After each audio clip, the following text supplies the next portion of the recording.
Olá, muito bom dia a todos. Bem-vindos à 10ª Conferência de Valor AA. Este ano estamos a dedicar esta primeira conferência do ano aos novos modelos de governação e pretendemos, como de costume, agregar conhecimento, agregar valor a todos nós, para que em conjuntos, dentro das nossas instituições, e de certa forma quebrando barreiras, possamos enriquecer as nossas discussões, os nossos projetos, os nossos estilos de liderança e trabalho de equipa. É com este propósito que a APA se mantém empenhada neste formato híbrido para que possamos levar esta formação dos associados e dos nossos parceiros a todos aqueles que exercem funções de gestão nas instituições de saúde. Contamos com todos vós para nos acompanharem. Relembramos que temos um programa muito ambicioso, com muitas sessões em paralelo. Já começou ontem com bastantes sessões informativas dentro deste tema e vamos hoje também começar com uma sessão bastante importante naquilo que são as políticas de saúde em Portugal. Queria apelar a todos aqueles que nos estão a ver para também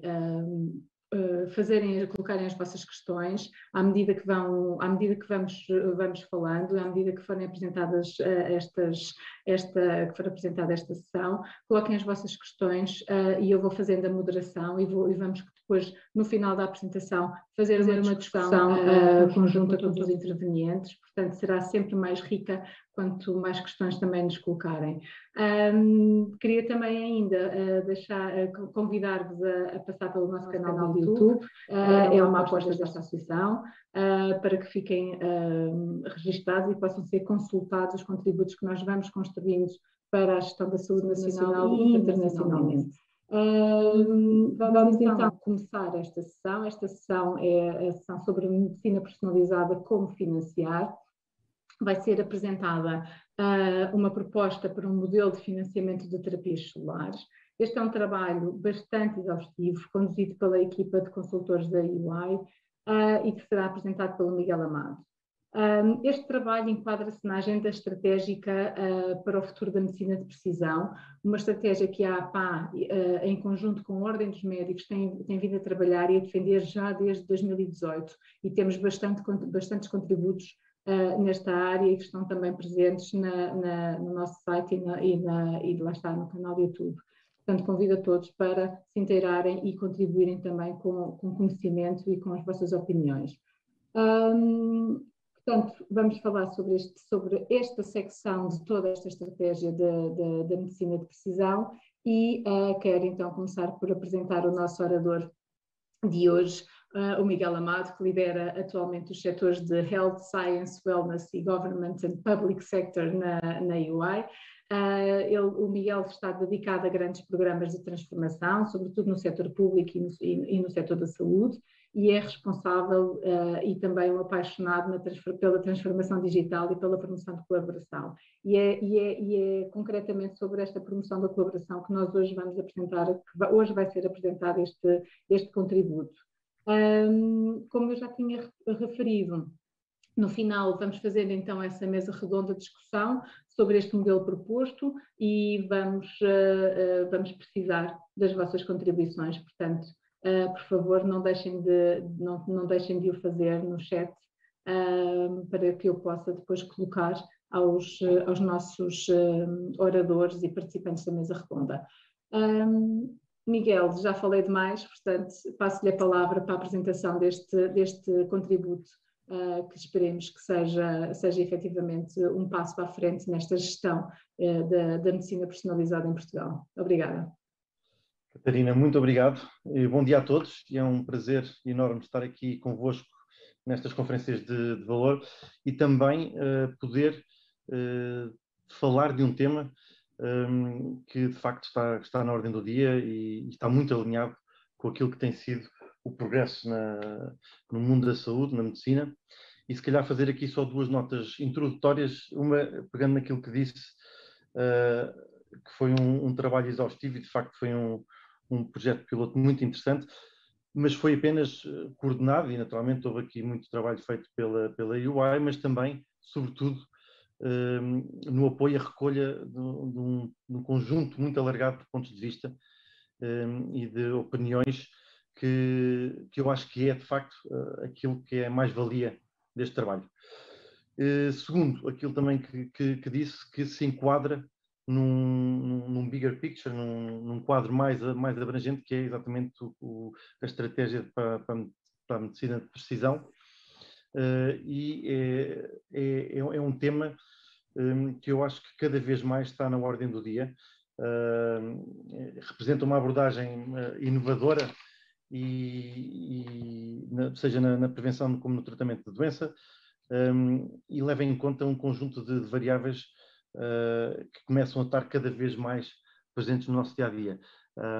A APA, com o apoio institucional da Ordem dos Médicos, com uma colaboração bastante abrangente de parceiros, de facto deu este passo extremamente importante na proposta ou na definição de uma agenda estratégica para o futuro da medicina de precisão em Portugal. Eu creio que aqui, se por um lado o potencial de resposta dos tratamentos consegue ser já hoje em dia muito mais bem medido, por exemplo, através de biomarcadores preditivos, as singularidades de cada paciente, de cada cidadão, conseguem ser de forma muito mais profundamente analisadas, por exemplo, através da disseminação da análise genómica. E, por outro lado, os comportamentos conseguem eles próprios também ser monitorizados através da conectividade constante que temos, os wearables, os smartwatches e smartphones que vão acompanhando a nossa atividade física e o nosso comportamento.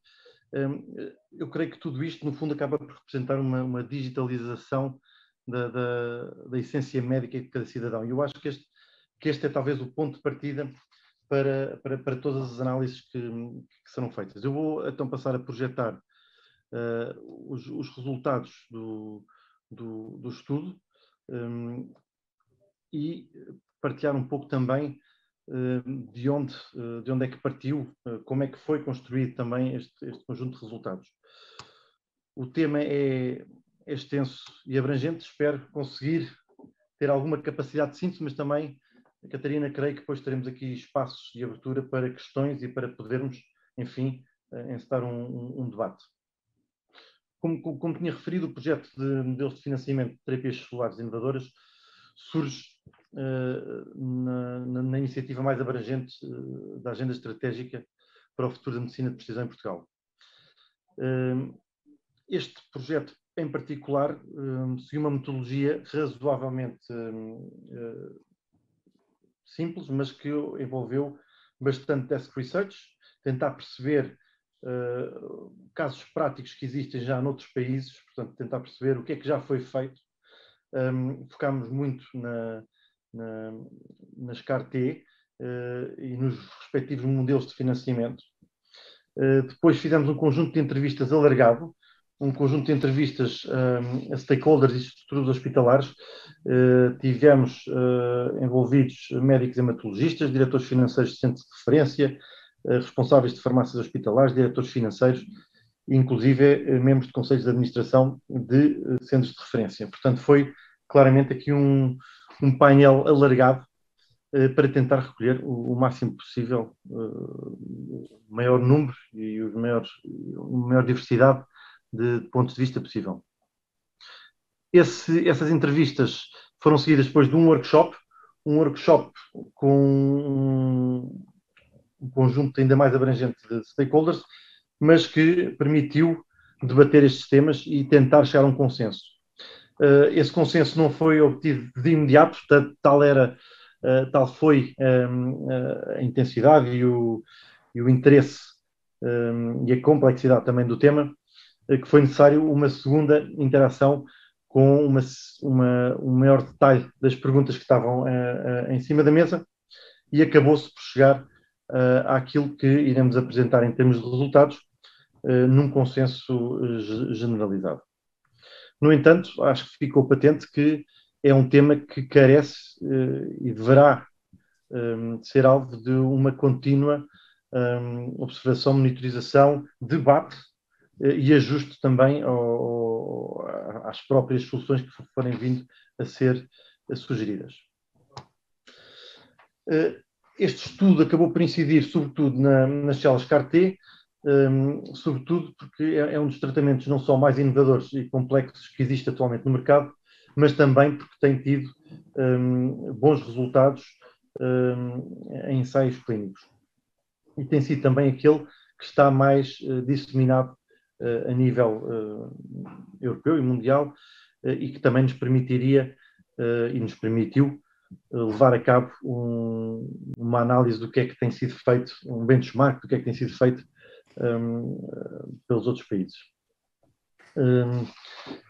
As células CAR-T, a terapia celular que está associada, e agora falo naturalmente com termos que a mim são mais simples de perceber também, porque são de facto terapias complexas, mas que consiste de forma simples na modificação genética de células do sistema imunitário do doente, para que ganhem capacidade de lutar contra as células tumorais de uma forma personalizada, de uma forma, é quase como treinar o nosso sistema imunitário para que consiga combater, neste caso, as células tumorais. Os primeiros bons resultados destes ensaios clínicos em 2018 levaram a que tanto a FDA como a EMA aprovassem ambas as terapias existentes na altura, tanto a Kymriah como a Axicabtagene, para o tratamento da leucemia linfoblástica aguda e linfoma difuso de grandes células B. Em 2019 conseguiram a aprovação de financiamento em muitos dos países mais relevantes, e levou a um reforço e a um maior esforço de expansão desta tecnologia também para outros tipos de tumores, nomeadamente os tumores sólidos. Se observarmos e se tivermos em conta o pipeline previsto para o desenvolvimento deste tipo de tratamentos, de terapias, antecipamos que, de facto, os próximos anos vão ser os anos deste tipo de terapias. Começaram em 2019 com um número reduzido, mas que já mais que duplicou até 2021, e a tendência é que seja cada vez mais o tipo de terapias a ser utilizado nestas patologias. O potencial é inestimável, muitas vezes é a única alternativa para o tratamento de doenças raras, se não é a única, porventura será a mais eficaz, e depois é também feita com apenas uma única infusão e tem um potencial de cura muito elevado. Agora, temos aqui um tema, e é o tema que nos leva também a esta conversa e à apresentação destes resultados, que tem a ver com o custo que estão associados.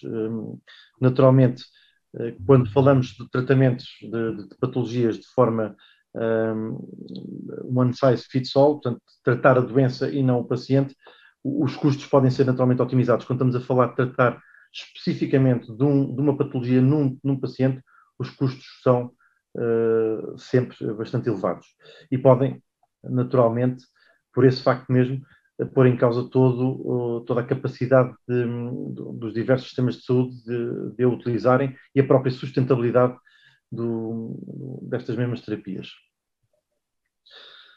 Portanto, se olharmos então à primeira fase desta abordagem, onde fomos naturalmente fazer um conjunto alargado de investigação, focámos em 5 países e em 5 casos que nos pareceram interessantes: Espanha, Itália, o Reino Unido, França e o Canadá. Apenas a França segue o modelo Bismarck, mas que tem sempre uma parte complementar mais social para terapêuticas mais complexas e inovadoras, e é aí também que se insere um pouco esta nossa análise. De acordo com o que nós analisamos, conseguimos perceber que em Espanha existe a implementação de acordos de pagamento com base em resultados. Aqui a monitorização dos dados é extremamente importante, e a criação de entidades que estejam responsáveis pela monitorização e pela análise destes impactos foi feita também razoavelmente cedo. Existe um fundo chamado Fundo de Coesão Sanitária para financiar parte destas novas terapias, e no caso de Espanha o pagamento da terapia é feita pelo hospital de referência, sendo que depois os restantes custos são suportados pelos centros de referência. Já a Itália e o modelo espanhol é talvez aquele que estará mais próximo da proposta feita também para Portugal, até porque tem bastantes semelhanças. Itália é talvez o maior exemplo, ou aquele que tem o maior conjunto de terapias inovadoras neste tipo de patologia, e que cerca de 40% dos acordos que existem a nível europeu são vindos de Itália. A criação de acordos com pagamentos faseados, desde que hajam resultados que são pré-definidos e que tenham sido monitorizados e alcançados, esses pagamentos faseados são feitos ao longo do tempo. Um tempo também ele próprio estabelecido, que vai entre 2 a 3 anos, e para isso foi também, neste caso, criado um fundo, o Fundo Farmaci Innovativi, e quando concedido o acesso a este fundo, o tal prazo de 3 anos que fica em vigor. No caso do Reino Unido, existe também a criação de acordos que prevêem reembolsos.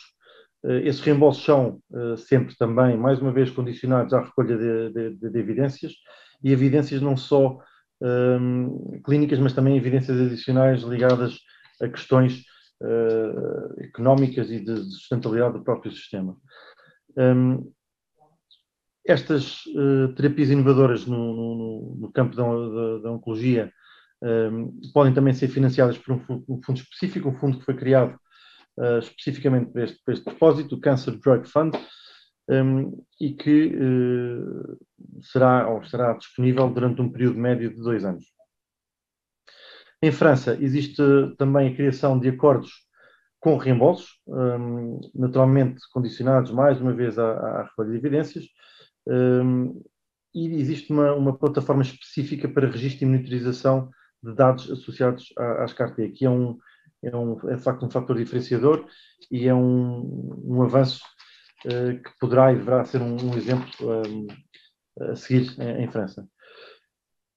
No Canadá, apesar de ser um país que está bastante à frente também nestes temas, ainda tem contratos confidenciais, embora tenhamos tido acesso e tenha sido noticiado que são recomendados para financiamento condicionado e combinação com uma recordação de preço. Ou seja, há aqui uma preocupação também na forma como é negociado e estabelecido o preço destes mesmos tratamentos.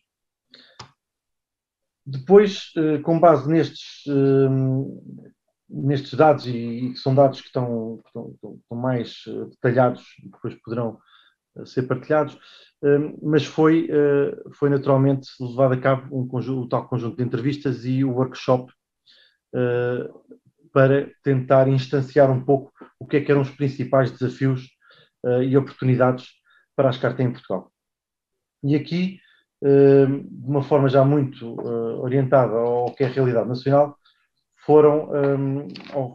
resumimos aqui um pouco aqueles que são os principais desafios e oportunidades que foram identificados. Primeiro, um enquadramento legal e estratégico, porque de facto estamos a falar de terapias inovadoras, estamos a falar de as enquadrar numa realidade existente e que numa realidade muito regulada, mas também, se é para apostar, tem que ser feito de uma forma estruturada e estratégica. Portanto, não é criar soluções que sejam pontuais ou que sejam paradas no tempo. Não, tem que ter aqui uma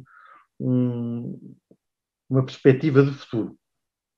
Quem é que será responsável de aprovar as realizações de tratamentos, quais as condições, como é que se consegue garantir a própria sustentabilidade.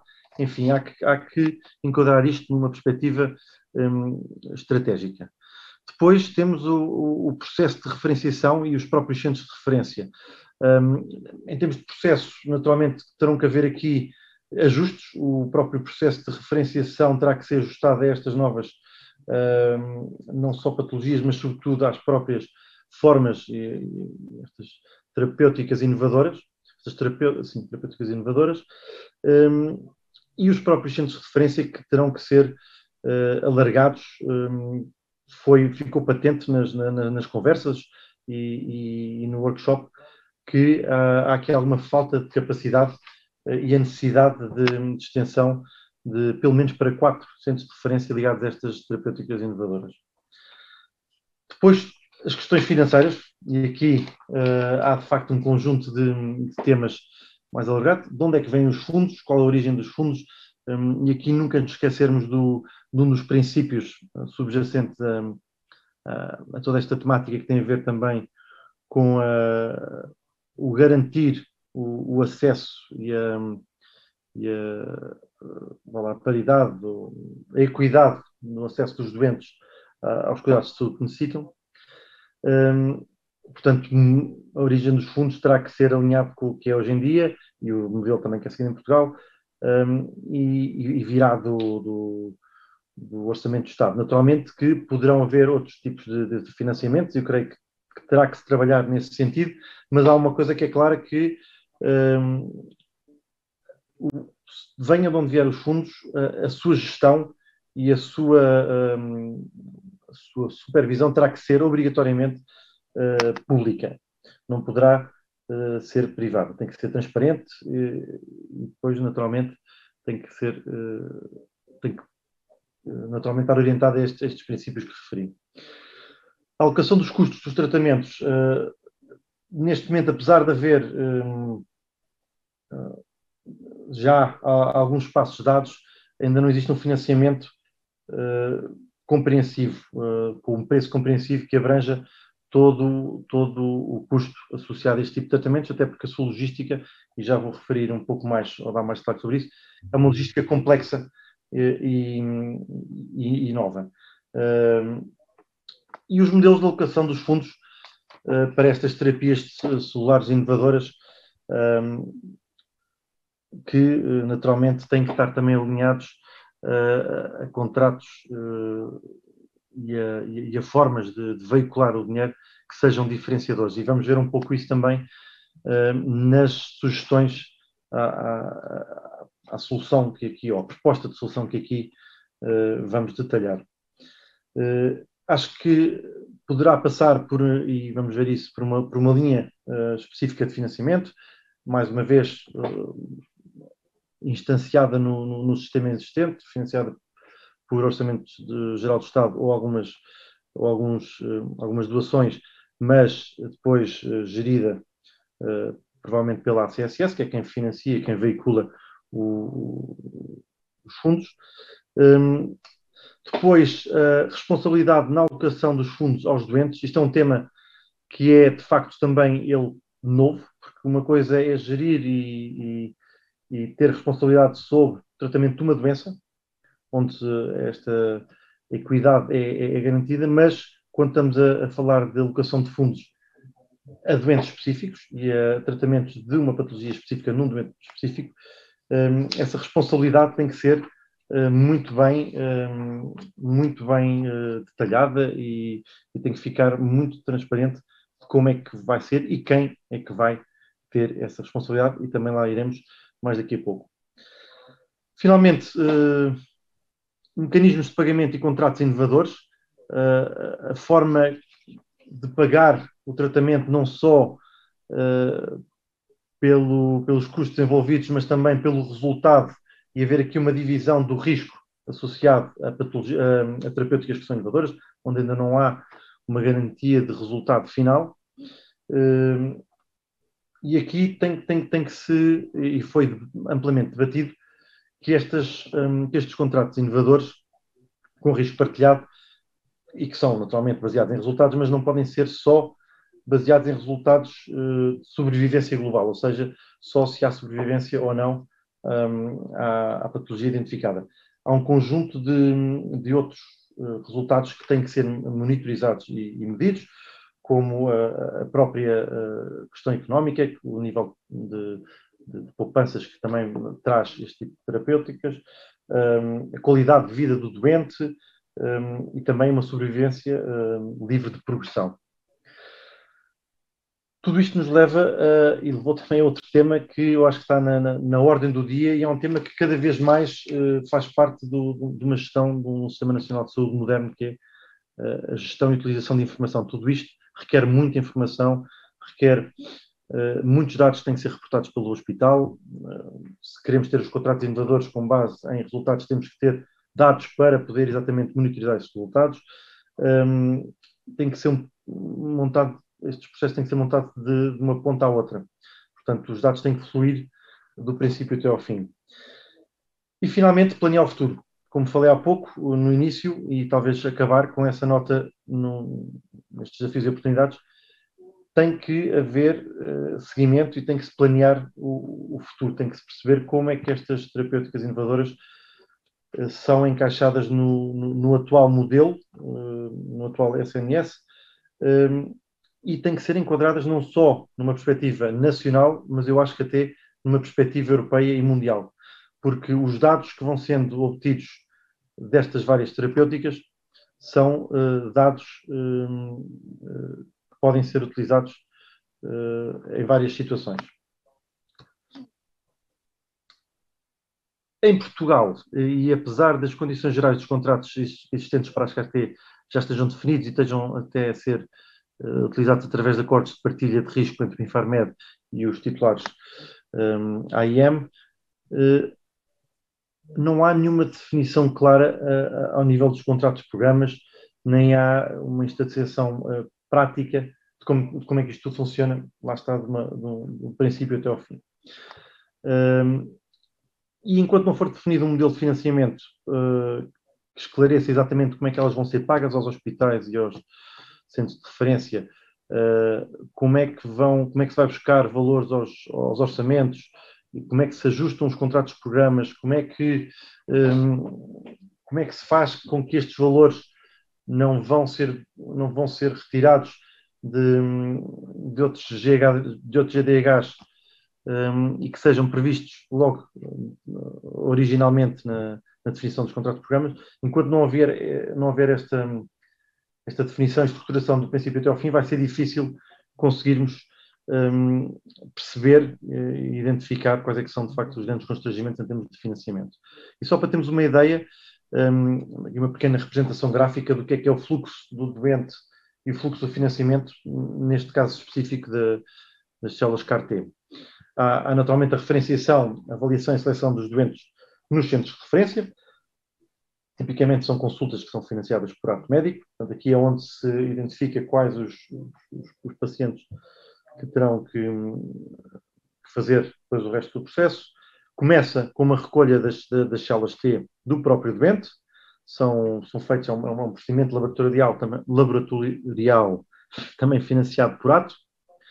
E depois, talvez, aquele que é o cerne e o grande motor deste tipo de terapias, que é a reprogramação genética das próprias células.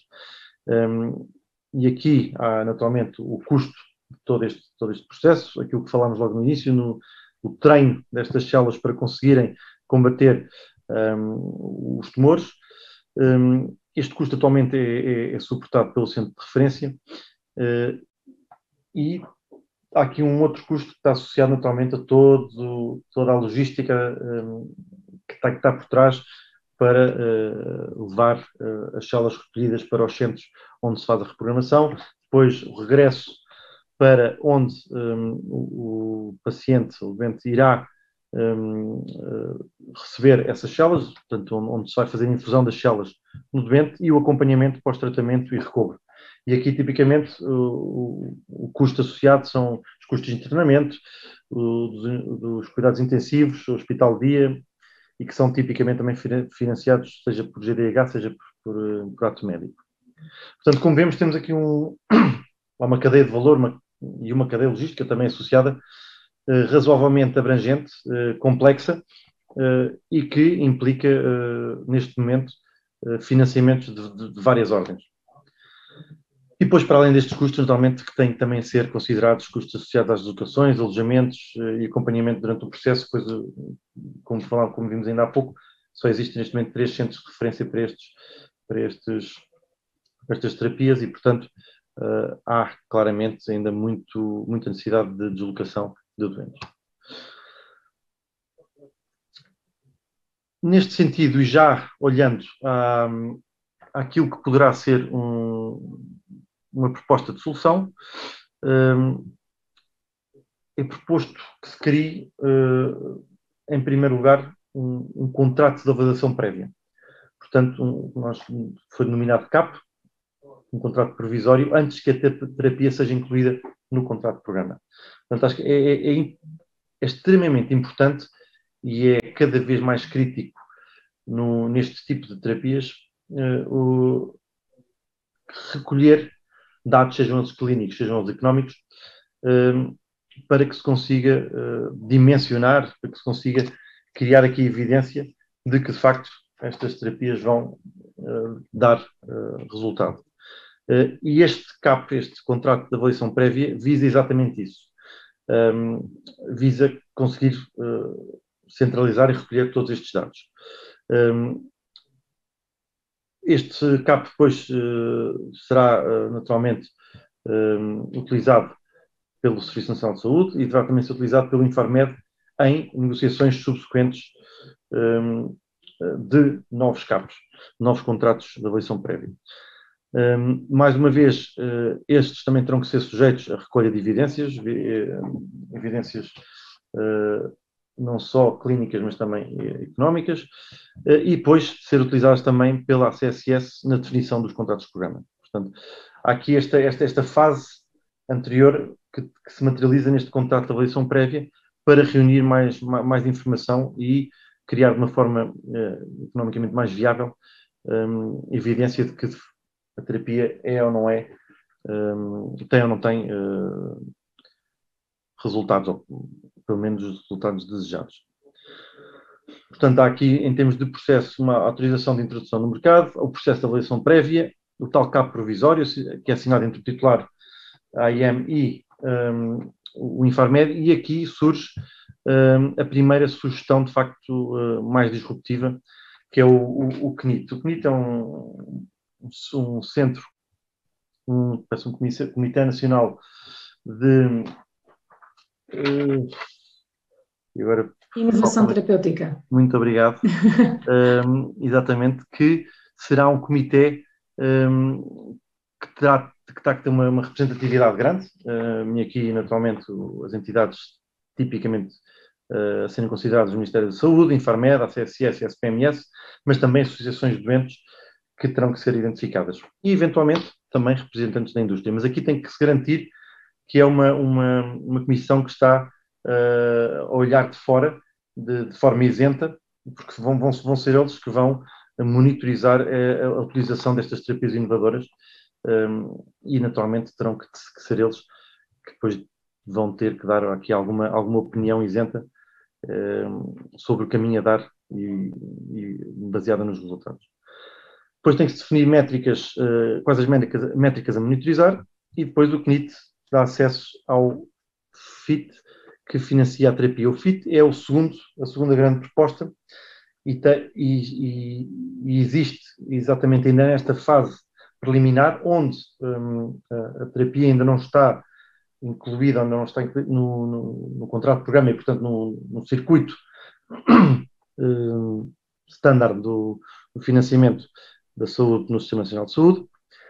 Este FIT, este fundo de investimento destas terapias inovadoras, tem que ser garantido pelo Orçamento Geral do Estado. Portanto, há aqui um valor do Orçamento Geral do Estado que está a ser dedicado a este fundo e que depois, de acordo com o CNIT, será utilizado para também financiar, nestas fases preliminares, os contratos de avaliação prévia. Portanto, no fundo, é tentar ter um processo que permita reunir evidência clínica e económica, que seja com financiamento próprio, através deste fundo, e que, portanto, que desta forma seja mais ágil para que se consiga introduzir o mais rapidamente possível depois no sistema de financiamento regular do Sistema Nacional de Saúde. Aquilo que está previsto é que este fundo deverá financiar as terapias inovadoras num período de 6 meses a 1 ano, embora, naturalmente, haja aqui abertura, porque a terapia e as terapias envolvidas têm características muito específicas e podem surgir novas terapias que requeiram mais tempo do que isto, mas aqui o objetivo é exatamente também dar aqui algum sentido de urgência para que se passe depois à solução final, que é exatamente já ter estas terapias incluídas nos contratos de programa. E nessa fase, de acordo também com os constrangimentos atuais, aquilo que foi sugerido foi que seja criada uma linha específica de financiamento nos contratos de programas dos centros de referência e que pressuponha um preço compreensivo. O preço compreensivo, o conceito é exatamente um preço que consiga abranger aquele modelo ou aquela cadeia de valor que vimos ali há pouco, porque naturalmente basta falhar ali numa daquelas fases, e uma dessas fases pode ser a deslocação da pessoa, pode ser o alojamento dessa pessoa perto do centro de referência ou até de acompanhantes. Portanto, tem que se garantir que se percebe todos os custos envolvidos, porque basta um destes falhar e o processo complexo e caro falha ele também. Portanto, aqui é esta definição dos contratos de programa já com esta linha de financiamento e depois, naturalmente, que a monitorização da utilização destas terapias, a própria recolha de evidências, através de partilha de dados, será naturalmente supervisionada pelo CNIT e pelos centros de referência. E aqui acho que há um pequeno parênteses, mas acho que há aqui uma oportunidade muito grande também para se alavancar este piloto, esta proposta, nos investimentos que estão constantes do PRR, e onde existem cerca de 200 milhões para a digitalização na saúde, e que naturalmente irá criar aqui condições para maior recolha de dados, irá certamente trazer para cima da mesa os temas atuais complexos de partilha de dados, de utilização de dados dos pacientes, e eu creio que por isso mesmo também é a altura ideal. Estamos aqui a criar um momento que pode servir também para que definitivamente se avance com este tipo de terapias e também com a Estratégia Nacional de Medicina de Precisão.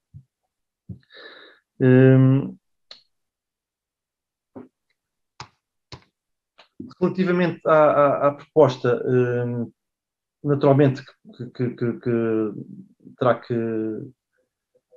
terá que haver algumas alterações ao quadro que existe atualmente, procedimentos, responsabilidades, a própria avaliação das tecnologias de saúde e da avaliação prévia hospitalar com esta nova CNIT e o fundo irão naturalmente necessitar de que alguns dos processos, alguns dos fluxos sejam revistos, mas acreditamos que nestas duas fases, portanto, uma fase prévia de análise e de introdução das novas terapias, tem que haver aqui um fundo específico, um valor específico para conseguir financiar. Para quê? Para conseguir produzir essa evidência, para conseguir produzir esses conjuntos de dados que o CNIT irá recolher, monitorizar e então depois passar para uma segunda fase, que é a introdução destas terapias, uma vez provado o seu valor, para os contratos de programas, mas também com uma criação de uma linha específica de financiamento para garantir que não se vai buscar valores a outros DGHs que possam, naturalmente, GDHs, desculpem, que possam, naturalmente, criar aqui depois alguma disrupção na própria utilização do orçamento atribuído à saúde. Em traços gerais, esta é a proposta, aquela que foi debatida e que saiu do processo também que partilhei convosco. E cumprindo próximo dos 40 minutos que tínhamos inicialmente previsto, gostava, Catarina, talvez de pôr ou de abrir espaço para algumas questões e também, naturalmente, de ouvir aqui alguma opinião ou, naturalmente, alguma questão que exista. Sim. Obrigada, Miguel, obrigada pela clara apresentação. O trabalho foi bastante exaustivo. Tivemos também a recordar que o plano era o outro, tivemos a pandemia que também alterou aqui o nosso desenho do estudo, não foi? E passámos e tivemos estes 2 momentos depois então de entrevistas e de painéis com os peritos. Como o Miguel acabou de dizer, agora o que nós precisamos efetivamente discutir, tendo esta proposta em cima da mesa, o que nós precisamos efetivamente discutir é quais são os desafios dos centros que atualmente administram estas terapias, quer ao nível do financiamento, quer ao nível das infraestruturas e dos recursos humanos. Este tipo de terapias, focalizando aqui nas CAR-T, são altamente específicas e, portanto, e os centros, e como falou, só temos 3 centros em Portugal que podem fazer, mas se alargarmos isto para outro tipo de inovação, temos mais, portanto, mas também que precisamos de garantir efetivamente a formação a nível de recursos humanos para as utilizar e para que sejam também efetivas. Dar a conhecer a perspectiva do decisor e do pagador. Hoje vamos ter aqui apenas a da parte de quem utiliza do hospital, já vamos falar sobre isso, e também discutir as perspectivas no futuro da expansão da utilização destas terapias no SNS. Nós temos convidados que têm a total propriedade para falar sobre este assunto. Está connosco já para falar connosco sobre este assunto a doutora Inês Souto e Castro, que é vogal executiva no IPO do Porto, já foi vogal também do Centro Hospitalar Vila Nova de Gaia Espinho e tem trabalhado e tem produzido também matérias nesta área do financiamento e da medicina personalizada e do value-based healthcare, que é também algo que foi aqui também introduzido e que está a ser introduzido nos outros países, como o Miguel nos mostrou. Vai-se juntar a nós mais tarde na discussão o Dr. Fernando Leal da Costa. Eu depois, quando ele aparecer, eu apresentá-lo-ei, e infelizmente por questões de agenda, de indisponibilidade de agenda, não teremos aqui o representante da ACSS, nem o representante do Infarmed, que seria também, obviamente, que seria bastante útil para discutirmos todas estas questões em volta do financiamento e do modelo de financiamento da utilização destas terapias. Vamos avançar, depois vou introduzir a doutora Fernanda Leal da Costa quando aparecer, mas vamos fazer aqui vamos fazer efetivamente uma mesa redonda, vamos começar a discutir estes assuntos, são muitos assuntos, eu já conheci o estudo, à medida que o Miguel foi falando, eu fui tomando nota e fui tomando aqui mais questões para trazermos e para discutirmos. Portanto, doutora Inês, muito bem-vinda a este debate. Muito obrigada por ter aceitado este convite, mais uma vez da APA, para debater estas questões que são efetivamente essenciais e para quem gera hospitais é efetivamente um problema. Eu queria começar por falar, portanto, está do lado do prestador. Imagino que esta inovação no IPO do Porto esteja já perfeitamente integrada na vossa gestão, mas a questão que se coloca é como é que efetivamente gerem estes aumentos de despesa. E depois vamos começar a particularizar no modelo proposto. Obrigada. Obrigada, bom dia a todos. Eu é que agradeço a oportunidade que nos deram ao IPO e que calhou a mim representar aqui a instituição.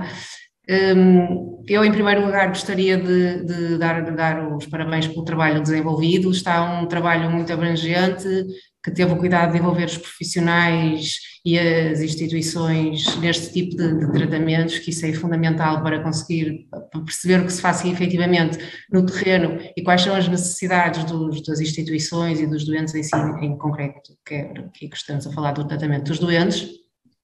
A análise com outros países e o que é que se faz de outros países parece-me também ser uma mais-valia, porque aprendemos com o que os outros fazem e de melhor, e se já fizeram o caminho, nós tentamos atalhar também para chegar mais rápido onde eles já estão.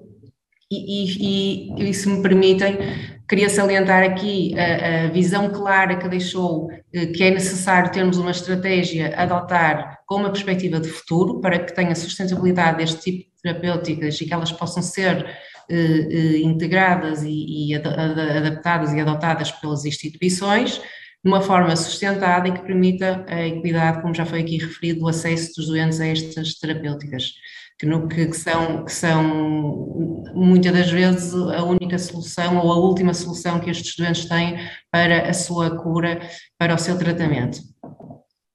Relativamente à questão que me colocou, de facto o IPO do Porto, a inovação está no dia-a-dia da instituição, não é? É uma instituição que, como é conhecida, tem uma vertente muito forte na área da investigação e dos ensaios clínicos. O foco principal é o tratamento dos doentes, prestar cuidados de saúde os melhores possíveis ao doente com a possibilidade da sua cura ou da sua melhor seguimento e tratamento. Obviamente que isto temos depois do problema, e aqui na gestão, e quando falo de aumento de despesa, não posso dizer que isso esteja integrado já na nossa gestão diária, porque é uma dificuldade que temos crescente. Nós temos um crescimento anual de cerca de 6 milhões de euros em termos de medicamentos, estas terapêuticas inovadoras contribuem muito para isso, este em concreto do tratamento com as células CAR-T, agravam ainda mais a situação e, portanto, é de facto importante perceber como é que as instituições vão conseguir sustentar este tipo de tratamentos. Sem dúvida, esta dificuldade de equilíbrio entre o financiamento e a inovação e o impacto orçamental é clara, não é só de Portugal, é de todos os países que foram alvo desta comparação, não é, Miguel? E este caso, o caso espanhol, eu se calhar começo já... Podemos começar também esta discussão e vamos voltar atrás e à frente nos temas, mas o caso espanhol que referiu que era aquele que mais se assemelha àquilo que acabou por ser proposto também neste consenso de peritos em Portugal. O caso espanhol, portanto, este Fundo de Coesão de Saúde tem a cobertura de todos os custos, que é também a proposta que estamos aqui a discutir, mas quem paga é o hospital de referência, não é o hospital, não é o centro de referência que faz depois o tratamento.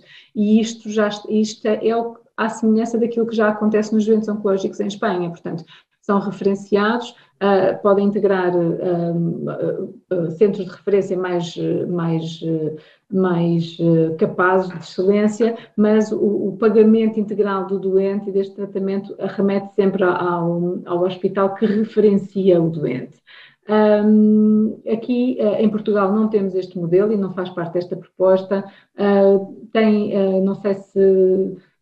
Quais são, doutora Inês, o que é que acha disto? Miguel, como é que a proposta evoluiu neste sentido? Quais são as vantagens e desvantagens de um modelo e do outro, não é? Ao fim e ao cabo é isto que nós precisamos de discutir. Doutor Miguel, se quiser começar, sim. Com certeza. Força. Quer que eu comece? Está mais por dentro do assunto que fez o que teve aqui no estudo, se calhar podia ajudar aqui com mais contributos. Sim, vamos lá ver, em termos de fluxos financeiros, naturalmente, quantos mais fluxos e quanto mais espaços houver, mais complicada fica a situação até de gerir, não é? Portanto, há aqui uma tentativa, ou há sempre uma necessidade de tentar facilitar todo esse processo. Em Espanha, e atenção que em Espanha há uma dificuldade grande em garantir ou em equilibrar o financiamento da inovação e o impacto orçamental que este tipo de terapia tem. Em Espanha isso tem sido um dos desafios, colmatado naturalmente pelo tal fundo de coesão, que falámos há pouco, que visa sobretudo a garantir a equidade. No caso português, existe, para além da ligação entre o Ministério da Saúde e o hospital, que existe também em Espanha. Aliás, em Espanha não é, nem é pelo Ministério, é pelas comunidades autónomas. Sim. Nós temos as regiões, não é? Sim. Então nós temos o Ministério das Finanças, o Ministério da Saúde, as ARS e depois o hospital, neste caso, os centros de referência, que terão que pagar depois o tratamento, pelo menos a parte da carteira, do treino das células. Isto de facto cria aqui alguns desafios em termos de fluxo financeiro, porque há os outros custos todos associados que não estão lá, contemplados. Uhum.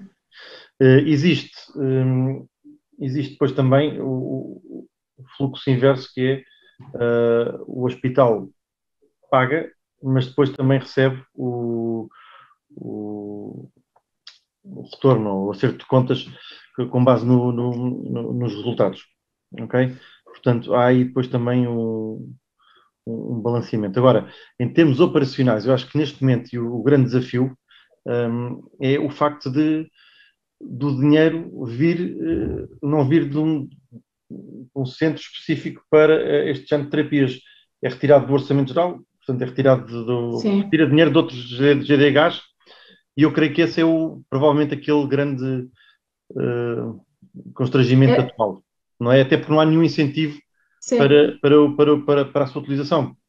Mas esta é uma dificuldade, doutora Inês, esta é uma dificuldade, portanto, a alocação de dinheiro de outros GDHs, portanto, a produção normal do hospital para este tipo de financiamento, esta gestão financeira, esta ginástica financeira, e eu já vou também falar aqui um bocadinho do Orçamento de Estado para a saúde, mas esta gestão financeira é o dia-a-dia, é real?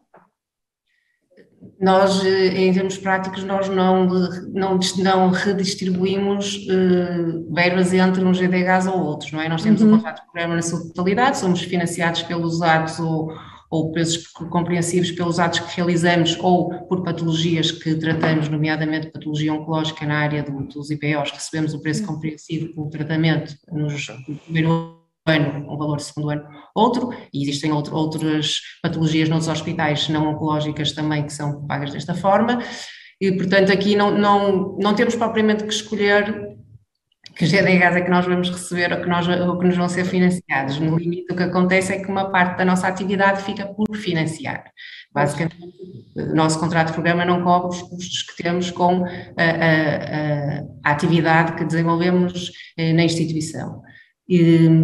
A questão aqui da referência e de quem paga é um facto que, se for o hospital de referência que paga ao hospital que vai realizar o tratamento, até conforme o modelo que está instituído em Portugal, teoricamente o hospital de referência iria ter que ter no seu contrato de programa essa atividade para poder ser financiado pela mesma. Isto pode causar aqui algumas dúvidas ou algumas discussões que têm a ver com o hospital de referência não sabe, não tem conhecimento dos custos envolvidos, e falamos aqui de eventualmente, neste caso, até tratamentos específicos que implicam a adaptação de infraestruturas, que podem ter custos mais elevados ou menos, dependendo das condições que as instituições já têm, da otimização dos processos, da necessidade de mais recursos humanos ou não, e por uma série de coisas que o hospital de referência não tem conhecimento do hospital de destino, digamos assim, tem essa capacidade já otimizada, e portanto nós podemos ter aqui um custo mais elevado ou menos elevado, mediante, vamos chamar, a eficiência das instituições, que ultrapassa a esfera de atuação do hospital de referência. Portanto, isto poderá ser uma discussão aqui para esta esta questão. Também temos as redes de referência nacionais a funcionar, que neste momento acontece que a responsabilidade financeira é do centro de referência, neste caso. E quer uma opção, quer outra, no meu entendimento, limando aqui algumas arestas pelo caminho, a base é garantir que o financiamento, quer seja para a instituição de referência que depois vai pagar ao Hospital de Sines, quer seja ao centro de referência, o financiamento seja minimamente equilibrado e minimamente correspondente aos custos deste tipo de tratamentos. Uhum. Portanto, esta proposta prevê a criação deste FIT, não é? Deste Fundo para a Inovação Terapêutica, e que vai funcionar, pelo menos numa primeira fase, para aliviar os conselhos de administração desta alocação de verbas para este tipo de tratamento. Mas vê isto como execuível? Portanto, vê que alavancar o início das atividades deste tipo de prestação assistencial possa ser financiado pelo FIT e depois integrado neste modelo depois nos contratos de programa. A outra pergunta é, a nível legislativo, isto é possível ou temos que, no nosso conhecimento, naquilo que nós podemos discutir, temos que alterar alguma coisa a nível da maneira como está a ser gerida neste momento o Orçamento da Saúde? Ora bem, várias perguntas, mas vamos falar. Relativamente ao fundo, se percebi a proposta é ser uma coisa isolada do Orçamento de Estado, e isso poderá permitir, o fundo tem que se definir depois como é que ele vai ser constituído, não é? Mas será um benefício ou um rendimento adicional ao que o país já tem para este tipo de tratamentos. Isso pode ser muito benéfico para, nas instituições, nestes centros de referência, se começar com estes tratamentos aos doentes para benefícios próprios, enquanto se define, e temos aqui 6 meses ou 1 ano em cima da mesa, o período para ser integrado este tipo de financiamento nos contratos de programa. Acho que isso poderá funcionar se for bem planeado e bem estruturado, sendo que este fim de inserir esses financiamentos nos contratos, eu digo nos contratos de programas, mas poderá ser um financiamento vertical ou outro tipo de financiamento. Claro. Sim. Depois poderá dar aqui outra discussão. Pode ser aqui uma folga e uma margem para que todo este sistema, que já se percebeu que é bastante complexo, se ajuste e se alinhe em como, neste tipo de tratamentos e em como se vai organizar, reportar dados e essa questão que eu acredito que mais à frente também se irá falar, essa questão dos dados. Sim. Relativamente ao nível legislativo, a constituição do fundo e a sua operacionalização, acredito que esteja pensado a forma de o enquadrar e, portanto... Sim, isto foi um cuidado que a equipa de trabalho teve, foi não ser muito disruptiva a nível do enquadramento legal, não é, Miguel? Certo.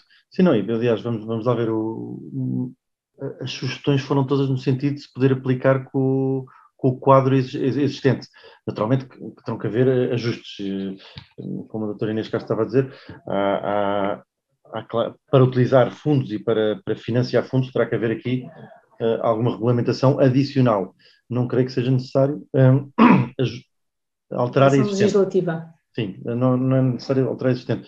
Doutora Inês, só para complementar aqui, o fundo receberá, ou será maioritariamente financiado pelo Orçamento Geral do Estado, não faz parte do Orçamento da Saúde, portanto é financiado à parte, portanto com um objetivo muito específico. Aliás, esse é o grande objetivo, que é conseguir arranjar aqui um incentivo, uma forma de criar uma dinâmica, porque neste momento aquilo pelo menos que eu encontro e das conversas que houve e daquilo que fomos vendo, a complexidade por trás destes tratamentos, os custos associados, a falta de enquadramento administrativo, legal, financeiro, como queremos chamar, no atual sistema, não cria incentivos à sua utilização, não é? Acaba por não criar muitos incentivos e depois não se tem os dados suficientes para conseguir perceber se integra ou não nos contratos de programa. E, portanto, este fundo tem como objetivo exatamente isso, não é? Mas será financiado sobretudo pelo Orçamento Geral do Estado, mas aberto a outras fontes de financiamento, como qualquer doações, não é? Sim, sim, sim. Esse é um aspecto interessante desta proposta. Marina, posso só fazer aqui um complemento? O Dr. Miguel falou no incentivo às instituições. Eu acho que isso é muito importante porque não é os conselhos de administração nem a instituição que tem o problema, quer dizer, somos nós que temos esse problema, mas o dinheiro não é nosso, o dinheiro é nacional, o dinheiro é do país e nós estamos a tratar os doentes do país, nós somos um centro de referência e obviamente que nós moralmente não podemos negar o tratamento a estes doentes. Temos esta complexidade, porque depois não temos a sustentabilidade financeira para o fazer, mas eu acho que isto, se for visto e tem que ser entendido como um problema, não das instituições em si ou dos centros em si que têm este tipo de terapias, mas como um nível transversal, um nível nacional, porque no fundo é disso que estamos a falar, estamos a otimizar recursos para determinados centros se especializarem neste tipo de tratamentos, e estes em concreto neste tratamento, mas outros, noutros eventualmente são especializados, assim como temos os hospitais de fim de linha, e isto tem que ser um pensamento e um planeamento transversal, não podemos focar que é um problema do IPO do Porto, do IPO de Lisboa, do Centro Hospital de Lisboa Norte, porque de facto não entendo que assim o seja. Sem dúvida, doutora Inês, e de facto este estudo, ou este projeto piloto, foi muito focado nas células CAR-T, mas eu acho que a tendência, quando começamos a olhar, bom, tipicamente nós consultores, é uma visão mais abrangente, menos envolvida pela espuma dos dias, mas se nós olharmos ao passado, antigamente tratava-se uma perna partida, um braço partido, sem recorrer a raio-x, e portanto era tudo tratado da mesma forma, tinha-se uma tala, era tudo muito normalizado. Passámos a ter os raios-x, portanto já começámos a adaptar mais o tratamento de uma coisa simples, que hoje em dia é simples, e vamos começar cada vez mais a ter um conhecimento profundo de cada paciente, de cada pessoa, não só pela leitura dos seus genes, pelo seu comportamento na vida em geral. O conjunto de análises que vão sendo feitas vão sendo cada vez mais detalhadas do que é que cada um de nós é. E inclusive fala-se já na criação de gêmeos digitais, onde depois se pode fazer simulações e perceber e antecipar e perceber o que é que... Isso é uma área muito engraçada da transição, cada um de nós... do Digital Twin, sim. Sim, exatamente. Ou seja, a tendência, e aquilo que a doutora estava a dizer é exatamente isso, é que a tendência é que isto vai ser cada vez mais a regra e não a exceção. Exatamente. E, portanto, se esse é o caso, naturalmente tem que se definir um caminho, tem que se começar a criar mecanismos para que isso aconteça o mais rapidamente possível. E não pode ficar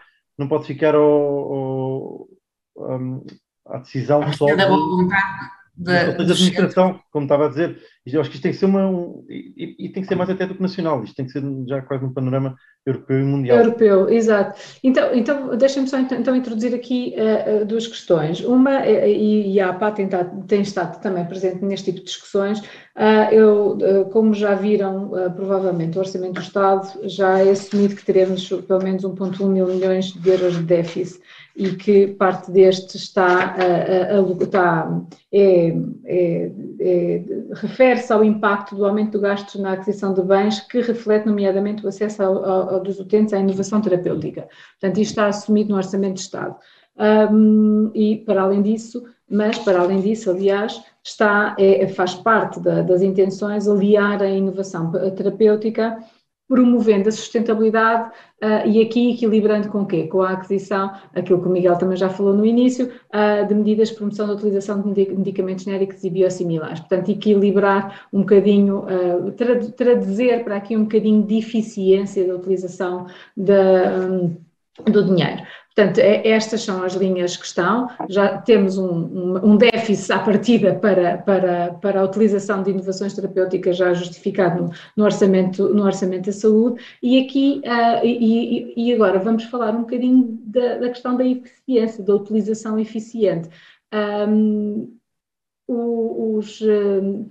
uma das medidas que é colocada em cima da mesa e faz parte desta proposta e é utilizada noutros países é precisamente a questão da utilização dos resultados em saúde, doente a doente, para a questão do financiamento e do pagamento.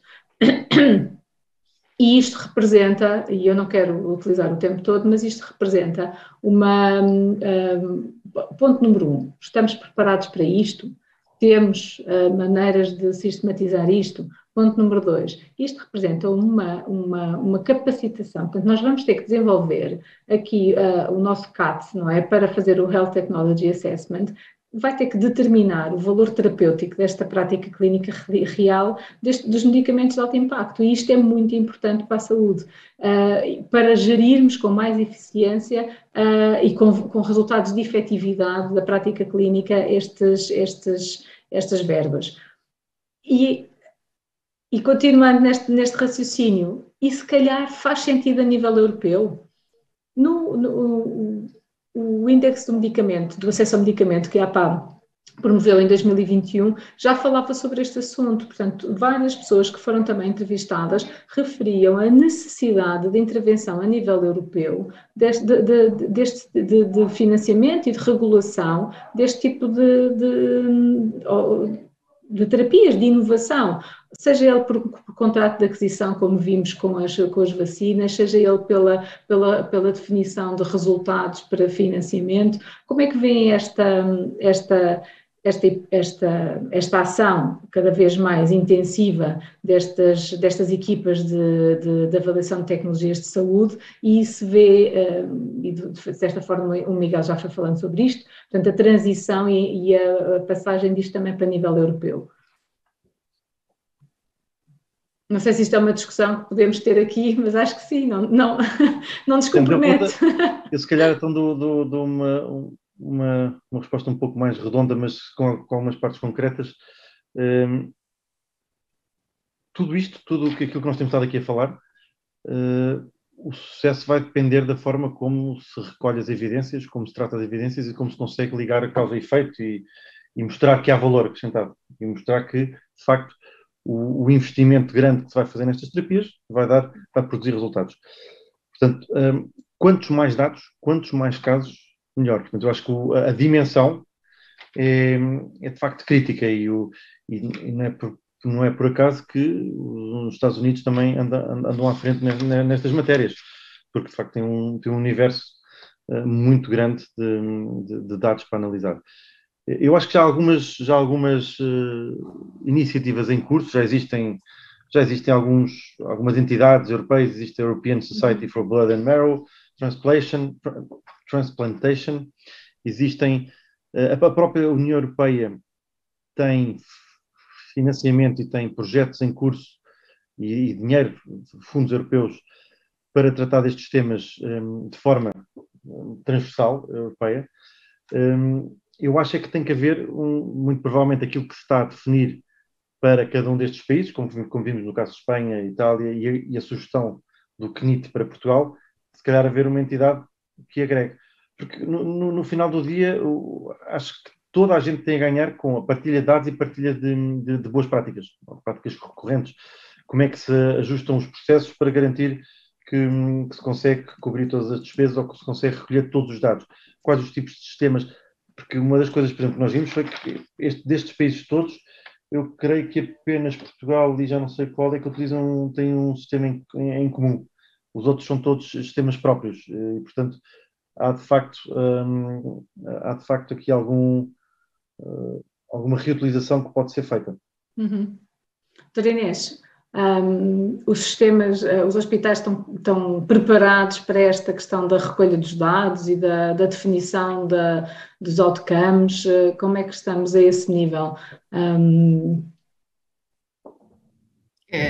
Eu acho que ainda há muito a fazer a esse nível. Nós, como é conhecido aqui no IPO do Porto, nós temos um repositório integrado de conhecimento que até foi apresentado, digamos assim, no Caminho dos Hospitais em março, com uma parceria numa iniciativa também com a APA.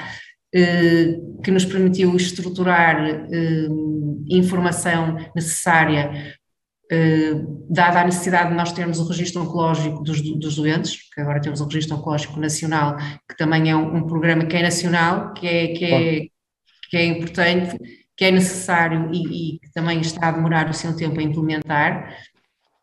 Temos também um serviço de outcomes que tem um programa de qualidade de vida e também agora recentemente apresentado, que também aposta nesse tipo de recolha de informação e, portanto, isto para dizer que o IPO conseguiu pensar e se calhar também porque advém de investigação, dos ensaios na forte vertente dos ensaios clínicos e de concurso a vários fundos europeus, desculpem, financiamentos que nos permitiu fazer esse tipo de investimentos e desenvolvimentos, mas isto não é a realidade de todas as instituições, portanto haverá instituições que tenham, e com certeza que há outras que tenham este tipo de ferramentas que permitem recolher dados para uma necessidade específica que surgiu.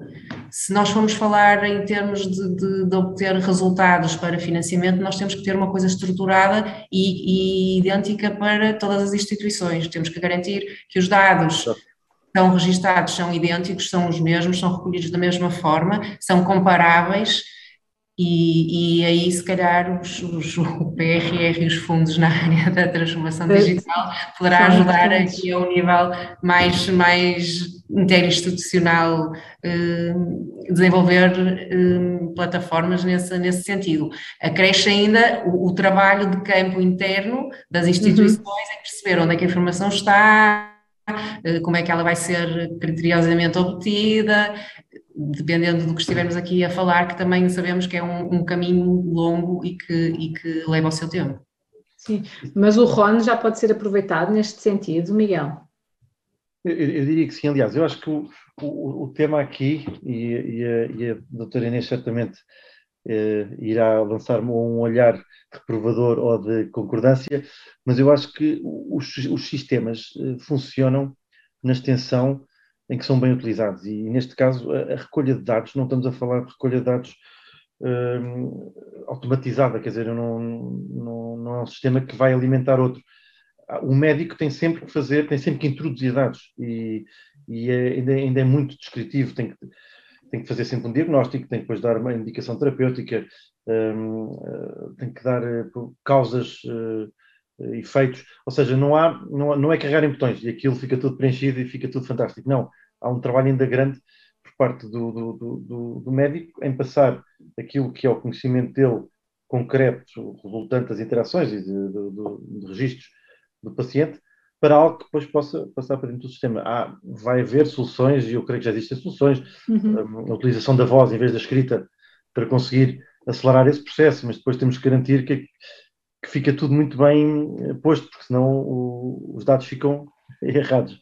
Mas eu acho que aqui é que o PRR pode fazer a diferença. Pode. O RON, daquilo que eu sei e daquilo que foi a análise, o RON até dos sistemas, mesmo comparando com outros países, é daqueles mais abrangentes, porque inclusive registra, ou tem capacidade para registar a admissão de doentes e a admissão de doentes referenciados, por exemplo, o que os outros não têm. Portanto, tem aqui uma abrangência. Nós fizemos depois uma análise, o próprio relatório tem uns quadros com verdes encarnados, o que é que cobre cada sistema em cada país.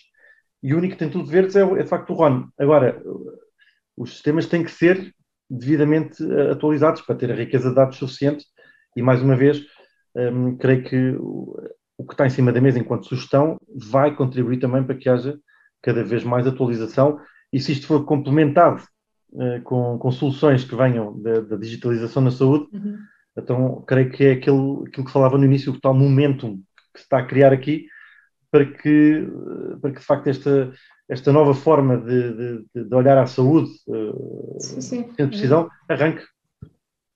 Sim, deixa-me só acrescentar que o RON, sim, tem muito potencial, mas no momento e nesta fase de reestruturação dos registros oncológicos regionais para o nacional, ainda está, parece-me que ainda está um bocadinho atrasado, tem muito potencial, tem muita informação, a dificuldade é a quantidade de informação e a complexidade de informação que tem que ser registada, ela tem que vir de algum sítio e, portanto, e temos que ter pessoas para introduzir esses dados e por isso isto tudo aqui é um processo um bocado... E isso atrasa todo o processo, portanto, eu acho que a digitalização, e quando nós falamos aqui da digitalização dos dados da saúde, não é só, é também a recolha e a análise dos dados, mas é também ajudarmos os prestadores a terem que registar uma única vez, e essa única vez, porque não pode, doutora Inês, não podemos dizer agora que vamos pôr médicos ou administrativos a duplicar os registros, não podemos fazer, não temos essa autoridade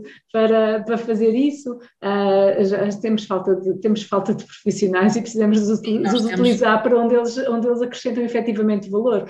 Portanto, a transição digital pode ir muito também nessa necessidade de terreno de um registro, e aquele registro alimenta uma série de plataformas de acordo com aquilo que for necessário. Portanto, há um registro clínico eletrónico e o RON vai buscar a informação, vai necessária para o preenchimento. Portanto, tem que haver, não sei se é o RON que é a base, se é o processo clínico eletrónico que é a base, mas tem que haver esta interoperabilidade de mensagens para que não chegamos a aquilo que estava a dizer. Nós não podemos dizer que não vamos registar porque não temos pessoas para registar, para duplicar, quer dizer, isto é uma aberração. Não estamos a evoluir na transição digital quando esse é um problema, não é? E nós temos que evoluir para a estruturação da informação que nós registramos. Se a formação for devidamente estruturada, obviamente o que for possível, não é? É muito mais fácil depois haver essa interoperabilidade. E, portanto, o médico, se registrar o diagnóstico num campo específico, em vez de escrever num texto livre, num campo específico, já conseguimos aproveitar esse campo para outras aplicações. E os dados que forem possíveis ser estruturados, mas isso é uma transformação um bocadinho grande e complexa. E também tem a vantagem, e nós temos que ter essa preocupação, não só o tempo, e como a doutora Catarina disse, e muito bem, temos que ter as pessoas focadas e com o tempo disponível para aquilo onde elas acrescentam valor. E ter os médicos preocupados em ter que fazer registros e passar a consulta, a olhar para o teclado, como se ouve aí por todo lado os doentes a reclamarem e a informação corrente. Eu tenho um médico a olhar para o computador 10 minutos e olha 5 minutos ou 2 para o doente. E isto não é assim que se devemos tratar os doentes. Portanto, temos que aproveitar todas estas vontades e todas estas sinergias para pôr as coisas no sítio certo, aproveitar as pessoas para aquilo que elas são melhores ou para aquilo que elas devem estar dedicadas, e aproveitar os sistemas informáticos e todas as outras ferramentas que sejam supérfluas complementares, e que permitam estruturar mais e pôr as coisas mais no seu sítio. Sem dúvida. E eu diria também que é preciso que haja tempo para planear este tipo de soluções. Este modelo que foi hoje aqui apresentado, é um modelo de financiamento, propõe algumas alterações estruturais a nível da maneira como a ACSS, como o Ministério da Saúde, encaram o financiamento da inovação. Eu tinha aqui uma pergunta reservada para o Miguel, que tem a ver com o porquê os 6 meses a 1 ano de financiamento por este fundo de inovação terapêutica, quando nós olhamos para os outros modelos e é sempre 2 anos ou o tempo que for necessário. Qual é que foi o fundamento para esta proposta? Os outros fundos, muitos deles são de utilização diferente, são já de utilização mais para financiar a terapia já em modo normal. Este fundo particular tem subjacente uma intenção também de acelerar o processo. E, portanto, os 6 meses a 1 ano, que, atenção, está salvaguardado, que foi para aquelas terapias que tivemos a estudar, que foram alvos de estudo, mas que tudo que venha de novo, não temos ideia, portanto, está aberto a ajustes, mas estes 6 meses a 1 ano foi aquilo que, estatisticamente, e depois também das interações que tivemos, que nos pareceu esse equilíbrio de tempo que permitisse que fosse rápido e que não ficássemos com com terapias muito prolongadas, que nós chegamos, porque também sabemos que se não houver um incentivo e um incentivo externo a que as coisas sejam rápidas, muitas daquelas partes do processo podem demorar mais tempo. E, portanto, estes 6 meses a 1 ano tem também, sobretudo, essa intenção de acelerar o processo. Porque o grande objetivo é exatamente ter evidência que mostre que esta terapia pode ser integrada nos acordos de programa. Okay? E não substituir isso, porque depois, se for muito tempo, acaba por substituir o próprio acordo de programa e concordo, doutora nunca Inês, passa para o próximo passo. Com este buffer de 6 meses a 1 ano. Quer dizer, pela experiência que nós temos vindo, não é? E já sabemos que a CCS anda a pensar nestas temáticas há alguns anos, parece-me um espaço curto de tempo. Concordo que, se não for balizado no tempo, o que vai acontecer é que vai-se dilatando e vai-se andando, vai-se deixando andar, porque temos ali alguma segurança que se nos está a resolver o problema, ainda que não permanentemente, mas sim temporariamente. É isto aqui a questão, esta questão é um bocado complexa, mas não nos compete a nós, não nos compete a nós decidir nem definir não, qual. Nenhum de nós os três vai decidir nada. Mas criar estas pressões ou criar estas condições. Nós podemos criar essas, mas não somos nós que as definimos, não é? E sabemos que isto são processos, e a doutora Catarina melhor que nós sabe que são processos que demoram muito tempo a pensar, a planear e é muito sistémico isto. Aliás, nós de repente, na pergunta anterior, desviámos aqui para uma série de assuntos colaterais, mas que em conjunto é o que irá ditar o sucesso da medicina de precisão. A digitalização, e depois a digitalização é de algum tema que logo aí as várias camadas que temos, porque temos que olhar para a digitalização numa ótica dos médicos e dos profissionais de saúde, na forma como obtêm, como inserem dados e como contribuem para os dados, a interoperabilidade, a própria visão do paciente, como é que ele próprio também contribui com os dados dele, com dados de comportamentos, do que é que seja, da forma como vive. E depois esta interoperabilidade e os dados, falou-se de manhã na cibersegurança, e se calhar ainda há muitas pessoas que ainda não estão à vontade para partilhar os dados e para entrar neste tipo de contratos ou de partilha de dados, porque têm algum receio, muita informação que tem que ser também passada, investimento tem que ser feito nesta componente dos dados, enfim, tudo isto é muito sistémico. Os orçamentos para os profissionais de saúde, o exo de profissionais de saúde para fora e para dentro da atratividade do próprio sistema, ou seja, há uma quantidade de temas enorme que contribui depois para algo tão concreto como a medicina de precisão, que eu acho, na minha opinião, acho que é de facto o futuro da medicina, não em Portugal, mas no mundo. A questão é que são temas que não são recentes e que já vêm sendo falados há muito tempo, e se fosse fácil, se calhar alguma coisa já tinha acontecido.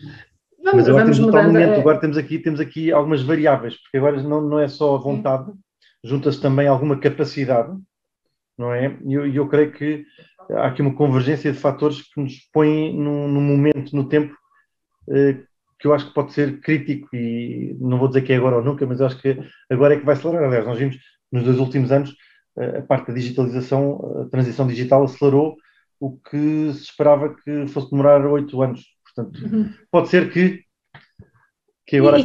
Temos também, apesar de tudo, temos registado alguns modelos de inovação a nível do financiamento. Temos a questão dos contratos de partilha de risco, que imagino que também a nível mais institucional o IPO também utiliza, e utiliza também já dados de saúde para esse tipo de contratos e de financiamento e de pagamento. E tivemos também a questão dos contratos centrais de aquisição das vacinas a nível europeu.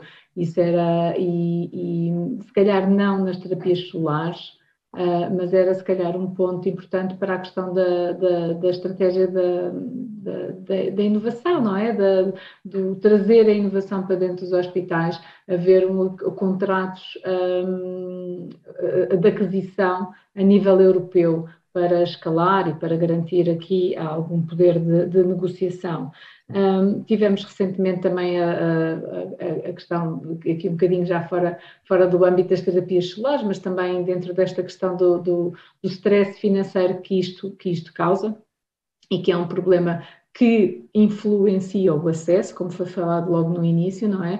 A questão da Bebemetil, não é? Que foi um contrato que foi negociado diretamente com o Infarmed, e neste caso toda a responsabilidade financeira foi passada para os hospitais, portanto não houve aqui, se calhar se houvesse este tal fundo, se já houvesse este fundo de inovação terapêutica, os hospitais tinham sido apoiados nesta garantia de cuidados de saúde, que não podem negar, não é? Nós temos, apesar de tudo, temos um sistema universal e ainda bem que o temos. Portanto, os hospitais não podem negar este acesso, mas têm que tomar decisões e acabam por e corrija-me, doutora Inês, se eu estiver errada, mas acabam por fazer precisamente... não deixam de fazer tudo o resto para fazer isto, portanto o que acontece é, aumenta obviamente a dívida depois aos fornecedores e o atraso de pagamentos, estou eu a falar, nós não deixamos de fazer tudo o resto em termos de tratamento, mas por exemplo deixamos de fazer investimentos, porque o dinheiro não é elástico e portanto se eu tenho mais gastos a nível de medicamentos neste caso, e tenho um déficit, não é? E tenho atraso de dívida e aumento de dívida aos fornecedores e atraso do prazo médio de pagamentos, eu se calhar não vou conseguir fazer todos os investimentos, a instituição não vai conseguir fazer todos os investimentos que necessitaria ou que estavam previstos e que até potencialmente podiam ter ganhos a médio e longo prazo, mas que no imediato não são possíveis. Portanto, quando eu referi que não escolhemos, quer dizer, no fundo, se calhar escolhemos, temos que fazer escolhas, não em termos de tratamento de doentes, mas em termos de outros, se calhar... Oferta de cuidados, não é? Sim.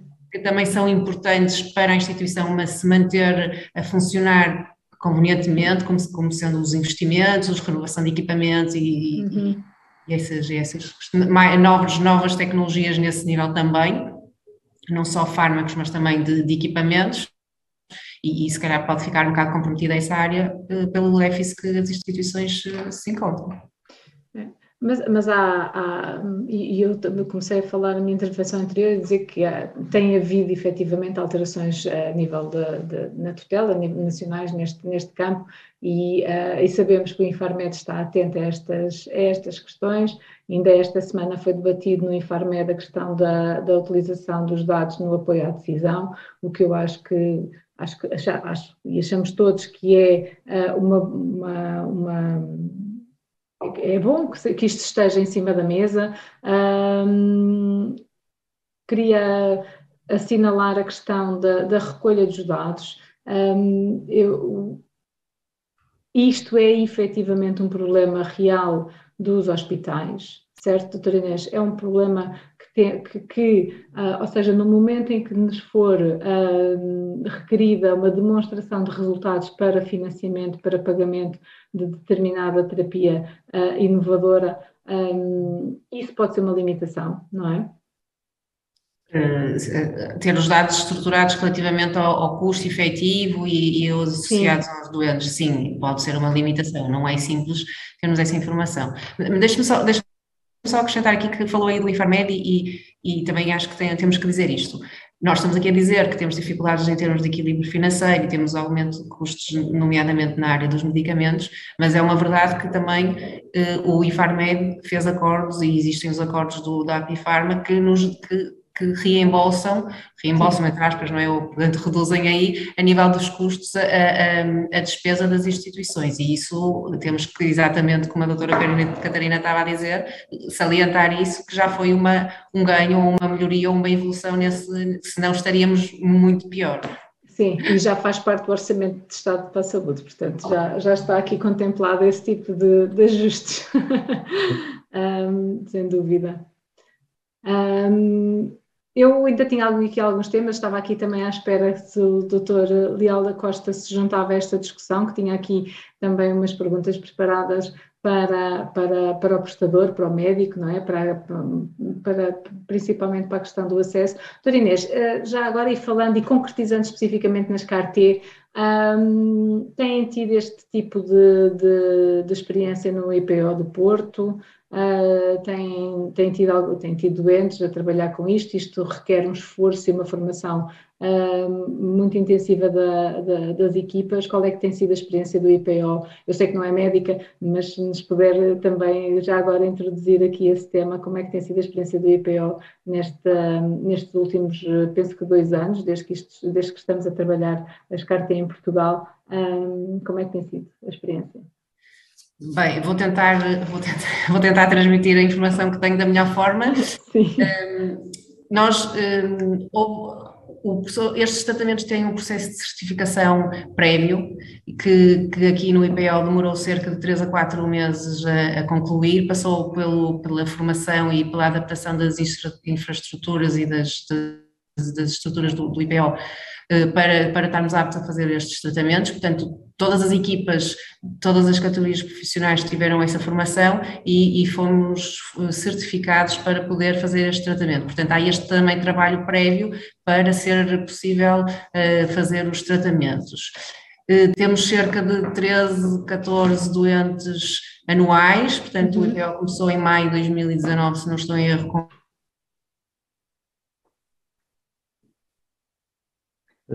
Foi a doutora Inês, foi boicotada, não nos pode dar esta informação. Com estas inicialmente isto era um programa de acesso precoce, caiu uma ligação. Foi. Estão a ouvir? Sim, agora já estamos. Peço desculpa. Portanto, 13, 14 doentes, não é? 13, 14 doentes. A mudança aqui de ser acesso precoce ou estar integrado nos nossos cuidados não alterou em nada a prestação, nem a atividade e a análise de diagnóstico dos médicos. Portanto, mantivemos exatamente o que estava a ser estruturado e implementado. Em termos de capacitação e formação das pessoas, acho que foi a pergunta que fez, teve que haver aqui um investimento e como eu já disse, aqui na instituição existem muita área de investigação e muita participação em ensaios clínicos e, portanto, isso também ajuda aos profissionais terem conhecimento e terem apetência para fazer coisas novas, desafios novos e quererem e têm vontade de fazer coisas novas e se adaptarem a estes novos tipos de Outra vez.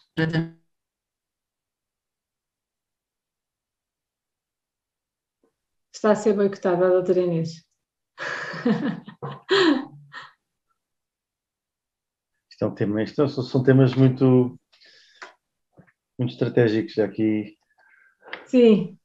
Doutora Inês, perdemos a sua intervenção outra vez. O IPO está com um upload de utilização de dados. Não sei se... Sim, agora estamos a ouvir outra vez. Sim. Pronto, não sei em que parte é que fiquei. Estava a falar da formação das equipas, portanto, do investimento que tiveram que fazer na formação das equipas. Mas, quer dizer, sempre em parceria com as empresas, não é? Portanto, imagino que isso seja também uma vantagem. Sim. Sim, tivemos, sim, essa certificação foi feita em parceria com as empresas que financiam, nomeadamente estes tratamentos, e isso também é beneficiador de ambas as partes. Muito bem. Bom, vamos continuar a falar. Estava mesmo aqui, estou expectante se o Dr. Leal da Costa se vai conseguir juntar a nós ou não. Ele tinha avisado que tinha consultas. Mas vamos prosseguindo na nossa discussão. Portanto, já falámos das dificuldades do dia a dia cotidianas da gestão destes investimentos a nível dos hospitais, já falámos do desafio que é a questão dos dados, da recolha dos dados e depois da partilha dos dados, também com vista à execução deste modelo que está aqui a ser apresentado de financiamento, que ao fim e ao cabo este modelo fala especificamente das terapias solares, mas a evolução do registro e partilha de resultados para financiamento da prestação de cuidados vai ser a nossa realidade em breve, quer seja a nível de programas de partilha de risco, quer seja de value-based healthcare, outro tipo de iniciativas que vamos ter. Portanto, para este caso, mas também para todos os outros, é cada vez mais essencial que haja esta transição digital, ou seja, que haja esta transformação das instituições de saúde para esta recolha e partilha de dados. Não é só recolha e partilha, é recolha, partilha e análise, não é? Portanto, porque isto tem que ter uma consequência, tem que ter algo e, portanto, e que pode ficar ou a nível da instituição ou a nível da tutela. Se eu estou bem aqui também a ter um raciocínio correto, mas vão-me interrompendo, eu não quero, já falámos sobre isto, já falámos sobre o desafio a nível das avaliações das tecnologias da saúde e se isto também pode passar por uma transição europeia e até que nível é que se justifica este envolvimento, portanto, institucional, nacional, europeu, portanto, aqui uma escalada de envolvimento e de negociação, quer de aquisição, quer de pagamentos, e ainda gostava de introduzir aqui uma questão que é, e nós olhamos para outros países e já tem, principalmente nos Estados Unidos, temos aqui temos o bundle payment, portanto, aquilo que faz a integração do cuidado como um todo, e que engloba até o acompanhante, e esta é uma proposta que eu acho bastante curiosa e bastante assertiva por parte desta equipa de trabalho. Isto é possível, doutora Inês, é possível na gestão diária dos hospitais, portanto, incluir as despesas que estão ao lado da prestação efetiva de cuidados. É possível fazermos isto, vê que isto seja possível, se os IPOs já praticam algo neste sentido ou não, se acha que é uma vantagem, o que é que acha desta proposta também, deste modelo? Eu acho que faz sentido essa visão conjunta desses custos, digamos que paralelos ou suplementares. O acompanhante é importante em muitos casos. Eu agora estou numa realidade diferente, mas quando estava em Gaia eu tinha o conhecimento do sistema informático e onde nós registávamos a existência ou não de um acompanhante para eventual fim de reembolso dessa situação. Portanto, poderá haver aqui potencial e até pensamentos no sentido de financiar de alguma forma também essa possibilidade de trazer acompanhante ou não, dos doentes terem acompanhante ou não, e outra área também à parte do acompanhante que eu acho que é importante estar também considerada são o transporte dos doentes. Uhum.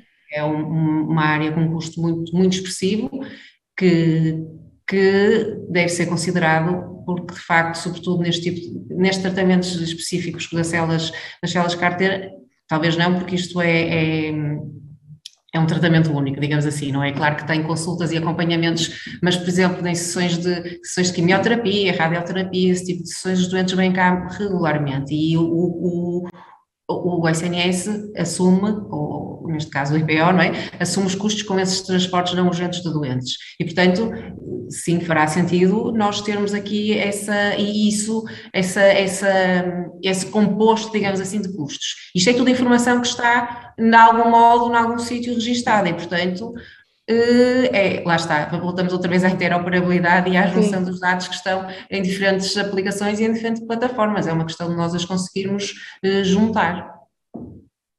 Aqui a questão do pagamento por preço compreensivo, pacote, ou como lhe quisermos chamar, poderá incluir esse tipo de custos. O que eu acho que também é importante e já tive a oportunidade de dizer isto noutros fóruns, atualizarmos regularmente essa informação de custos, quer em alta, quer em baixa. Tendencialmente será sempre em alta, mas vamos supor que temos aqui um processo otimizado ou alguma terapia ou algum ato que reduziu custos e, portanto, eu acho que isto não é só no sentido, e não quero que seja interpretado só no sentido de atualizar por aumento de custos, mas poderá também significar, eventualmente, em algumas áreas que estão mais já bem operacionalizadas e otimizadas, reduzir aqui algum tipo de custos e, portanto, este ajuste tem que ser regular. Regular no ideal, se calhar anual, sei que isso é um pouco complicado, mas o percurso é mesmo começar aqui a pôr a máquina a funcionar e a mexer. Sim, faz sentido esta intervenção da doutora Inês, Miguel, para... Faz todo o sentido, aliás, vamos lá ver, a própria sustentabilidade, quando falamos deste tema, e neste caso em particular da cobertura dos custos, ou de ter os custos compreensivos, ou seja, todos os custos associados às intervenções ou atividades que, como um todo, fazem o sucesso de uma terapia complexa destas. Uhum. É essencial, primeiro, para o próprio sucesso, segundo, para a questão da equidade. A equidade, não posso não dar um tratamento a uma pessoa que está longe porque Porque não mora tem lá longe, um sim, centro de referência ao lado. É impossível. Eu acho que a questão que a doutora Inês traz para cima da mesa é uma questão de fundo e essencial, porque a questão da atualização dos custos prevê ou assume ou implica a existência de uma monitorização desses próprios custos portanto, a atualização não é só introduzir dentro de um sistema a dizer que o valor agora é X, é ir-se monitorizando esses valores. E eu acho que aquilo que estes últimos anos nos têm mostrado é que aquele período de maior estabilidade que era dado por uma aldeia global onde tudo estava salvaguardado, onde já estávamos todos muito estabilizados, sobretudo a Europa estava tudo muito estabilizado com as cadeias de valor instituídas. Estes últimos 3 anos vem-nos demonstrar que a resiliência era uma palavra que nunca utilizávamos, porque não havia necessidade. Agora é aquela palavra que está no dia, e eu acho que, sobretudo na saúde, temos que ter a capacidade de ir medindo estes custos, não só para poder prever, antecipar o impacto nos orçamentos, mas, como diz a doutora Inês muito bem, para criar também pressão em otimizações, porque claramente há muitas áreas onde se consegue otimizar. Mais uma vez, os investimentos que vêm agora no PRR deverão servir para isso.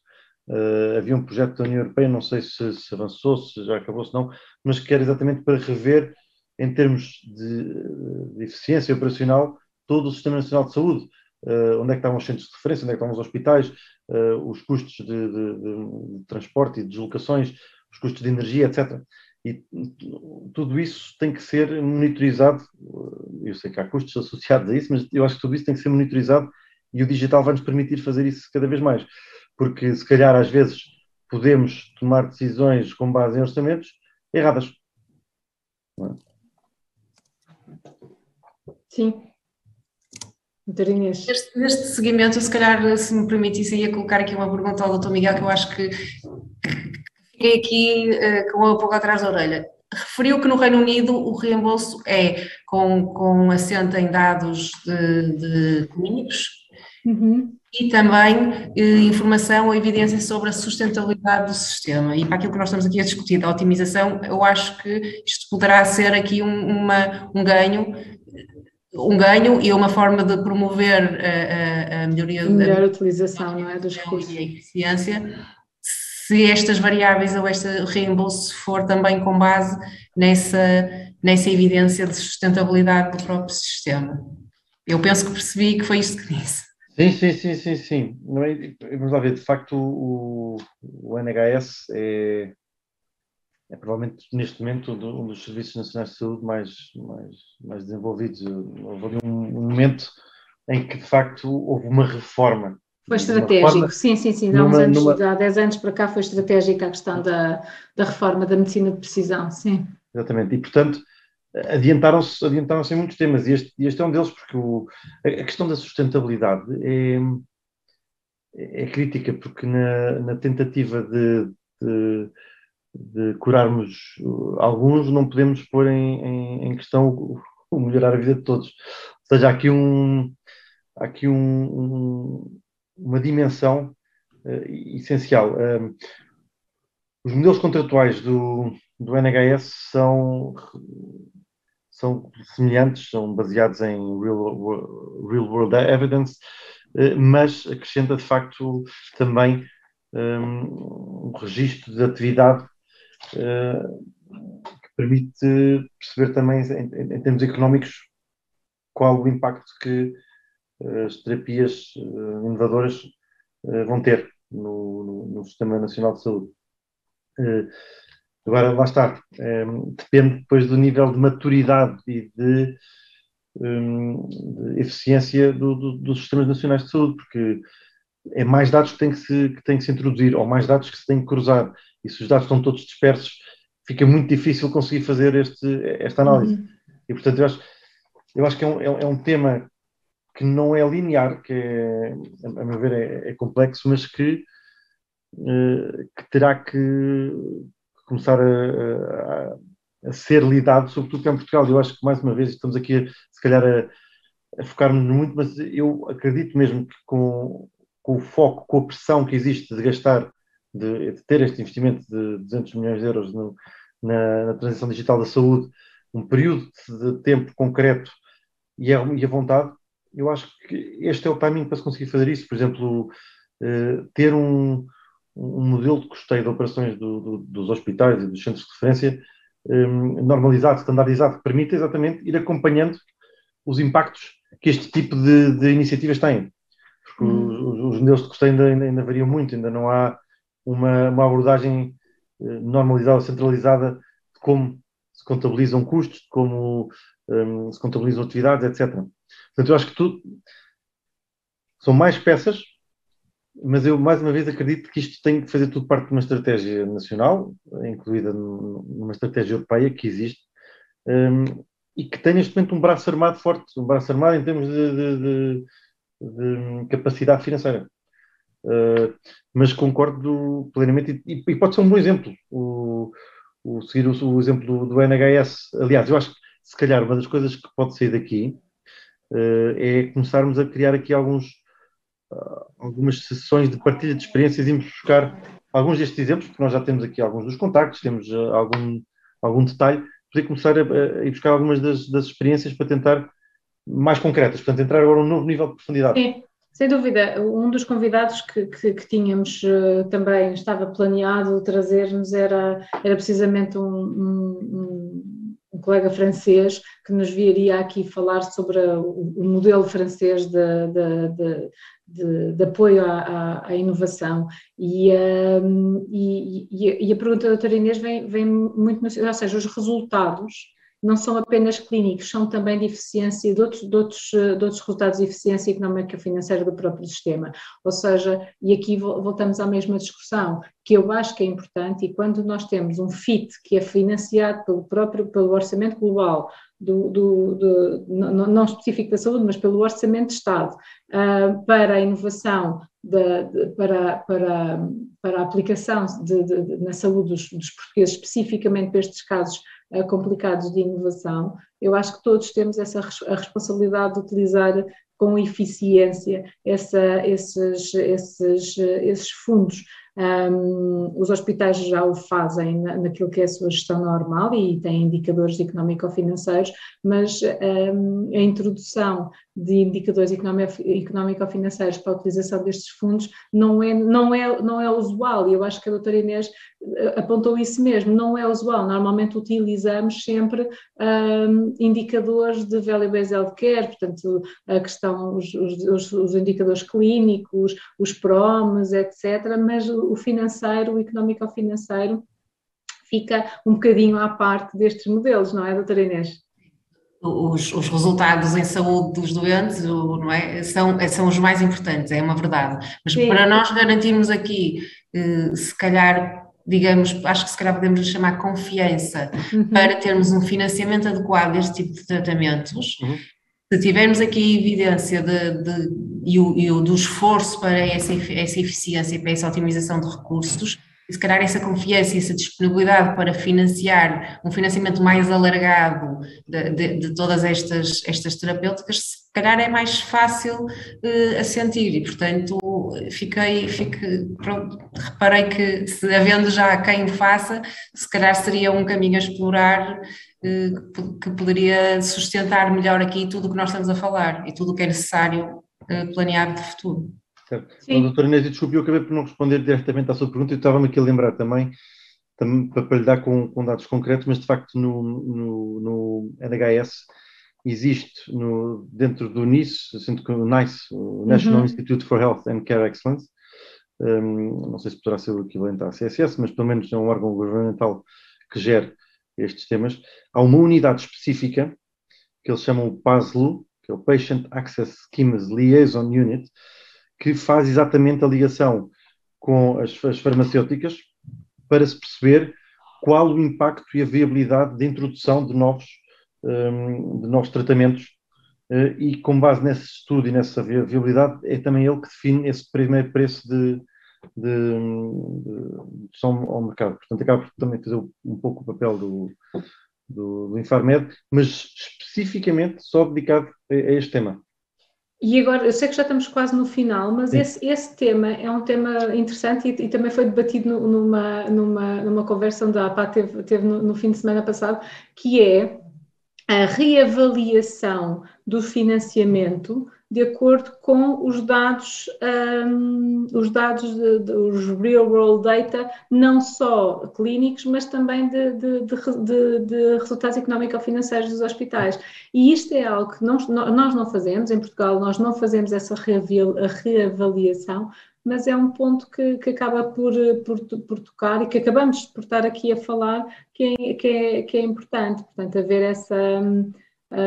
começar por financiar a implementação e dar condições para que haja essa implementação da inovação e, com os dados, fazer depois a reavaliação desses financiamentos e se calhar não passar logo automaticamente para os contratos de programa, que estou aqui a ajudar a doutora Inês, pode haver, mas fazendo aqui fazer aqui uma coisa gradual, sim, exatamente. Mas se calhar o Dr. Miguel focou aqui uma informação, uma questão que eu acho que é importante. A aprovação deste tipo de terapêuticas também deve ter, eu acredito que tenha, mas a avaliação económica ou financeira, mas o impacto global que isto poderá ter, e às vezes é um bocado difícil de prever, porque se calhar não conseguimos estimar quantos doentes é que vão entrar aqui, mas em termos globais é importante saber qual é a dimensão que a introdução destas terapêuticas vai ter no país, exatamente para perceber o que é que estamos aqui a falar, qual é a dimensão que estamos aqui a falar. Porque aqui, o tratamento com as células CAR-T, só no IPO do Porto implica um aumento de 5 milhões de euros por ano. Se juntarmos os outros centros, isto é expressivo. Claro. E isto é uma questão do problema, não é? E portanto, essa informação é de facto de considerar e importante. Mas aí voltamos à questão dos dados, doutora Inês, ou seja, se o RON funcionasse nesse sentido, até de potencial elegibilidade de doentes para este tipo de terapias, podíamos todos planear esse acesso de uma maneira mais inteligente, digo eu. Mais ponderada, certo. Mais ponderada. E é objetivo, é uma das funções desta Comissão Nacional para a Inovação Terapêutica sugerida nesta proposta. É que tem essas evidências, não é? Exatamente, ter recolher as evidências, monitorizar e ter também conseguir reportar, analisar todos os custos reais associados a estas terapias e a esta prática clínica. No fundo, já daria toda esta informação que nós estamos aqui a dizer que seria necessário para planear. Eu acho que, no fundo, esta comissão acaba por ser quem irá tomar conta da informação, que informação é que precisa, qual que tem, qual que não tem, e com a que tem, conseguir avaliar em termos financeiro-económicos, mas também em termos práticos e de efeito, de causa e efeito destas terapias. Portanto, acaba por ser uma entidade que ainda não existe especificamente dedicada a isto, como existe, por exemplo, também no Reino Unido, com esta PASLU. Muito bem, olha, estamos a chegar ao fim do nosso tempo, faltam 5 minutos para completarmos estas 2 horas de discussão que estavam alocadas no programa da conferência para esta temática. Eu acho que, apesar de não termos tido a honra da presença do Dr. Leal da Costa, fizemos aqui uma boa discussão em termos em torno deste assunto. Portanto, focámos vários temas que gravitam à volta disto e que aliás, que contribuem para a modelação destas propostas. Ficou aqui esta sugestão, se me permitem adiantar, ou esta ousadia de dizer que ficou aqui a sugestão de um faseado da utilização da recolha dos Real World Data para a negociação da utilização deste FIT.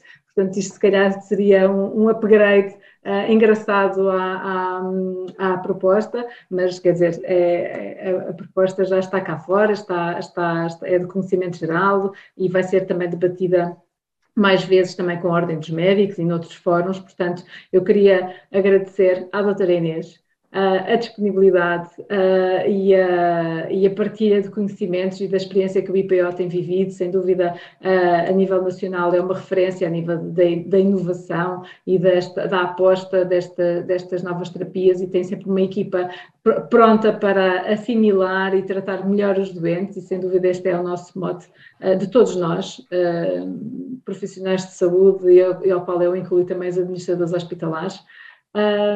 Dr. Miguel, muito obrigada também pela síntese que fez do trabalho exaustivo. É um trabalho efetivamente exaustivo, mas acho que ficou aqui conseguimos fazer aqui uma boa discussão neste modelo. Não sei se querem deixar umas últimas palavras. Sim. Queria agradecer a oportunidade, que sabe que estes temas para mim são muito interessantes de financiamento, mas não estaríamos aqui a discuti-los se não tivéssemos as equipas dedicadas que temos no terreno, nem os profissionais de saúde que tratam os doentes, e portanto estou aqui a falar deste tema de financiamento específico e representação do IPO, mas existe uma equipa muito mais importante que eu por trás que permite que isto aconteça e que os doentes sejam tratados e estas terapeutas inovadoras sejam crescentes. Aplicadas e tenham efetividade. Muito bem, obrigada. Não, Catarina, muito obrigado também pela oportunidade e também demonstrar e reiterar a nossa disponibilidade para fazer parte também destas discussões e estarmos, como disse a doutora Inês, a avançar com os temas, sabendo que há naturalmente depois quem de facto leva a saúde para a frente e que são os profissionais de saúde. Mas mais uma vez, muito obrigado pela oportunidade, Catarina. Muito obrigada aos dois, obrigada a quem esteve aí também e até uma próxima conferência. As conferências seguem já de seguida, aliás, temos agora pausa para o almoço e depois iniciamos outra vez às 14h com mais 3 salas em paralelo. Obrigada por estarem desse lado. Deus, boa tarde.